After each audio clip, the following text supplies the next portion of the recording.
What's up mga lodi natin dyan? Good morning at kamusta pong lahat? It's me, Dugong Pinoy. Nagbabalik po mga idol. So for today's video mga idol, tara samahan nyo ako na mag-react dito sa isang patang kumanta o dalaga na mga idol dito. Courtesy by Mason Vlog dito sa kanyang title, no?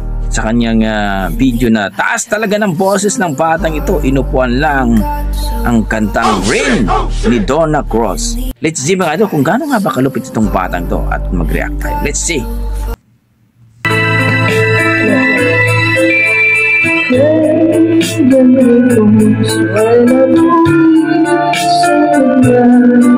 Wow!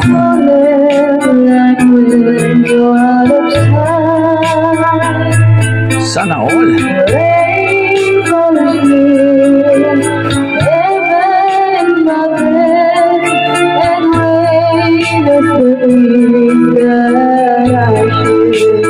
Galing, galing. There'll be no sunshine in my life until you say you're mine, oh mine. There'll be no summer, spring or fall, and stay inside with the night. But I can never see again. I know it won't be smart. Somebody owns your heart. It can never be mine. Galing ng batang ito. Mukhang may picture.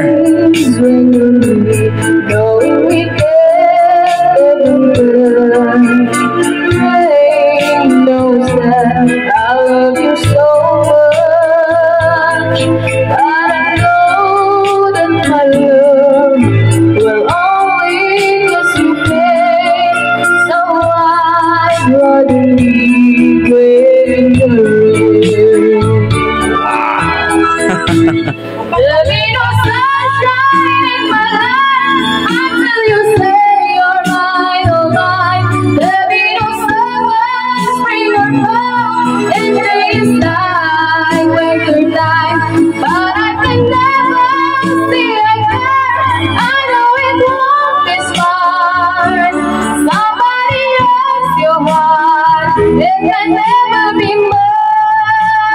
There'll be no sunshine in my life until you say you're mine, oh mine. There'll be no summer, spring or fall, and days like winter time. Ang galing. But I can never see again.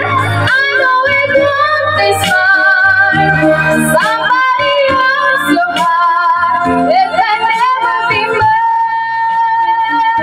Somebody else your heart. It can never be mine. Wow!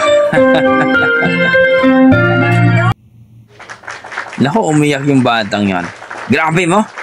Dito po kay Mason Vlog, please supportan po natin ang kanyang YouTube channel mga idol. 674 pa po siya, so please supportan po natin. Grabe ang boses ng batang yon, no? Mukhang mahihayin natin yun, umiyak sa dulo ng kanyang pagkanta mga idol. Mukhang may naalala si ate. Pero para sa akin mga idol, na-amaze ako, nagustuhan ko niya kanyang boses. At talaga masasabi ko, kung konting push lang, no? Medyo mahihayin siya. At talagang makikita natin dito mga idol, may potential siya na mag-singer talaga.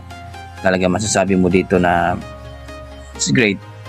So kung i-rate ko po ang kanyang performance mga idol, nasa 8. At talaga naman pong ang ganda ng boses niya. At kung may makakuha sa kanya, dapat sumali siya ng mga singing contest mga idol para ma-discover. So sa mga magagandang boses dyan na mahihain, huwag na kayo mahiya. Sumali kayo sa mga singing contest para po ay ma-discover kayo sa inyong lugar. So para sa akin, na-miss ko, nagustuhan ko yung timbre ng boses niya. Grabe. Kayo mga dyan mga idol, ano masasabi nyo? Nagustuhan nyo ba ang kanyang boses? Ng ating dalagitang maganda ang kanyang boses at mataas? Please comment down below mga idol para ating pag-usapan. So hanggang dito na lang mga idol, maraming salamat. Basta may dugong Pinoy mga idol. Talagang malupit sa kantahan yan. Ingat kayo lagi at yan guys.